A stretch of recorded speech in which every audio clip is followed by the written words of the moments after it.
I think this is all a catalyst for those things. Whatever's missing, that's what puts you on stage, right? You know, you're missing something, so you're looking for it in some way where you can express yourself in a way that you couldn't in your home life, your social Mm. life, whatever. So that that's the crux of it. Yeah. Is Was that because of the people you found? Like with someone like Adam, did you feel like you could help solve these puzzles I or didn't give a fuck about who I found. It was more about me just trying to trying to just solve these puzzles. Those circumstances, those things, you have to be open enough in those circumstances to uh, accept the group of people that you have in front of you. mm. Uh, be open enough to have those conversations with those people as those people are having them. Again, my time in the military was exactly that. Like, yeah, when I was in the army, it was a lot of like, go to war, go to jail, kind of thing, or dangle the college fund money in front of you to go serve the country. You learn to live with some of the best people you've ever met and some of the worst people you've ever met, and suck it up because you can't just go find a safe space. You're stuck with these people. You got to figure out how to deal with these people, and you got 3 years to to fucking work it out, or what, you know, Yeah. collapse, fail. I did like the whole what you did in terms of going to the military for the art school fund was kind of a cool sign of your ability to play the long game, which is something that I imagine would play into what you're doing now as a winemaker.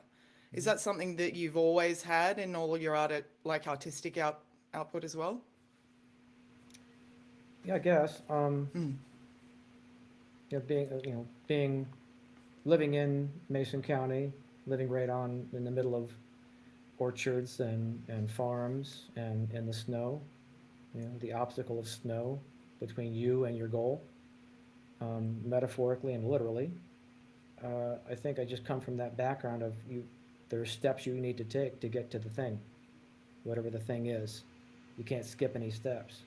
So, um, so being in that setting with with bands, you're willing to do, translating, of course, into music.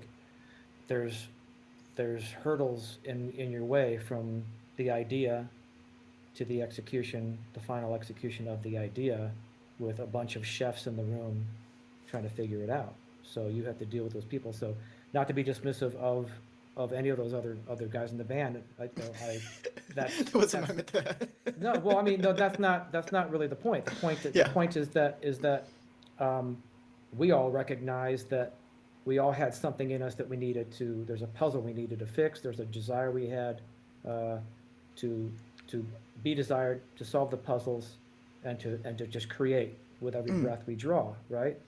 So whatever idiosyncrasies we have amongst each other are fucking irrelevant. Like you just figure it out, and if it's not going to work out, it'll become apparent very quickly. People Mm. wish, like,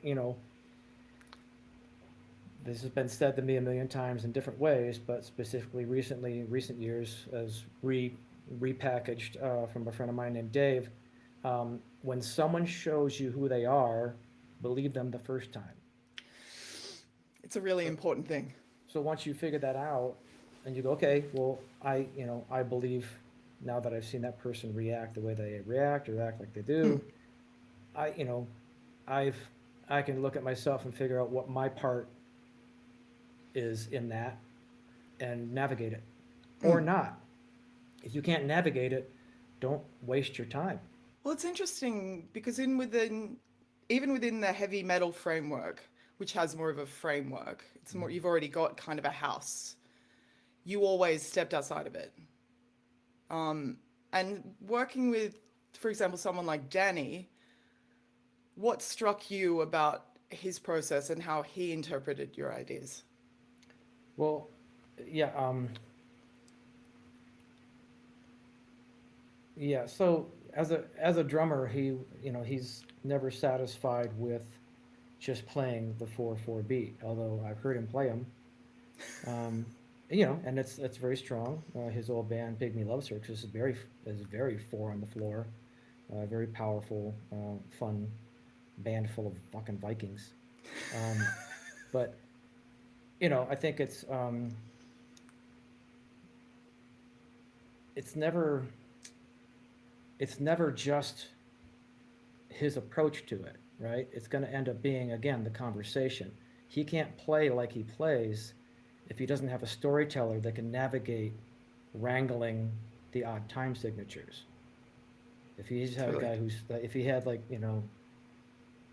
Brian Johnson from AC/DC, I think Brian would have a hard time dealing with that. I don't, name a vocalist that's successful, but generally in 4/4 or 3/4.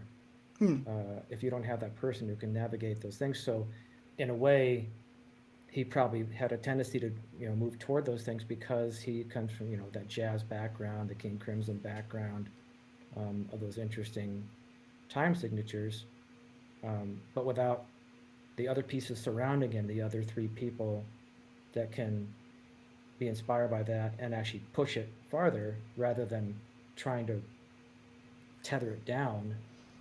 He would be frustrated at this point if he hadn't had that as an outlet. And it's the same with Billy Howard, wanting to go off in a direction very cinematically with soundscapes. If he didn't have a person to interpret those stories in a way that rode those emotional waves, and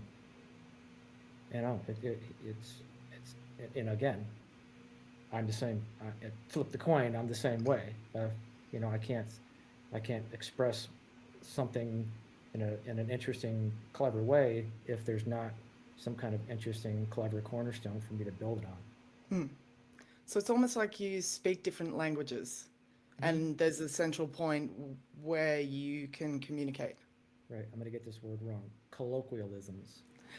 Right. So even within the language, there's going to be various dialects and regional differences in those conversations. So you have to understand that all of those things are possible when you're composing. There's no limits. It's art. It's infinite.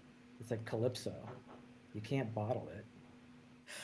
Okay, I've got to say this. From the first time we got like Donkey Punch the Night as a promo when I was working as a music journalist, still am, I always appreciated the ridiculousness and the absurdity of what Puscifer was. Because, look, I'm a member of the community, but I've had some humorless discussions about the Fibonacci sequence with Tool fans. All due respect, glad you're all here. I'm a part of you. Did you ever want to find some people with a bit more of a sense of humor? I mean, not that I am a Tool fan, but you know what I'm saying. Well, the thing is, most of those tracks, there's humor sewn into many of them. Of course. People just right over their heads. So they're so busy counting. God bless them. I guess it's my own fault, really, if you put down too many puzzles that people they go full QAnon, Toolanon. Yeah. What's your favorite hidden joke in a Tool record? Nice try.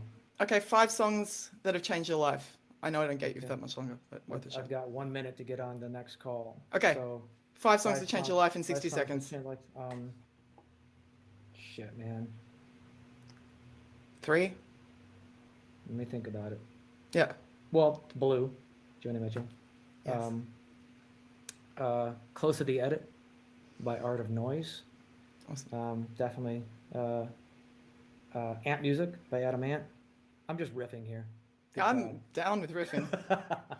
Keep riffing. I'm just going for it. Yeah, I don't know. They're pretty good. Yeah. We'll add to that. Yeah. Well, thanks for joining us. The Revolver Fan First podcast. Thanks for Thank you. going deep. Appreciate it.